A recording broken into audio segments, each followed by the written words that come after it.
Guys, അപ്പോൾ പുതിയൊരു വീഡിയോയിലോട്ട് എല്ലാവർക്കും സ്വാഗതം. അപ്പോൾ ഇന്നത്തെ വിഷയം എന്ന് പറഞ്ഞത് LGBTQ. ബിഗ് ബോസ് ഹൗസിൽ എന്ത് തേങ്ങയാണ് നടക്കുന്നത്? LGBTQ കമ്മ്യൂണിറ്റീനെ നമ്മൾ സപ്പോർട്ട് ചെയ്യണമോ എന്ന് ചോദിച്ചുകൊണ്ടുള്ള ഒരു സന്ദേശമാണോ നമുക്ക് തരുന്നത്? പേഴ്സണലായിട്ട് എനിക്ക് അത് നോർമലൈസ് ചെയ്യാൻ പറ്റില്ല. ഇത്ര വലിയ ആൾക്കാർ വന്ന് പറഞ്ഞെന്ന് പറഞ്ഞാലും എൻ്റെ നോർമലുള്ള കാര്യം എനിക്കത് നോർമലൈസ് ചെയ്യാൻ പറ്റില്ല.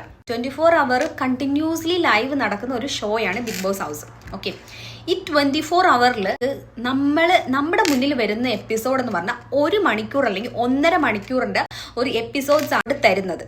അതല്ല ഞാൻ ചോദിക്കുന്നത്, ഈ 24 മണിക്കൂറിൽ ഈ LGBTQ അല്ലെങ്കിൽ ഹോമോസെക്ഷുവാലിറ്റി, ഈക്വൽ സെക്ഷുവാലിറ്റി അല്ലെങ്കിൽ ജെൻഡർ ഏതാണ്, ഇതൊക്കെയാണോ ബിഗ് ബോസിൽ ആക്ച്വലി അവിടെ നടക്കുന്ന വിഷയവും ചർച്ചാ വിഷയം? ഇത് മാത്രമാണോ ടെലികാസ്റ്റ് ചെയ്യുന്നത്?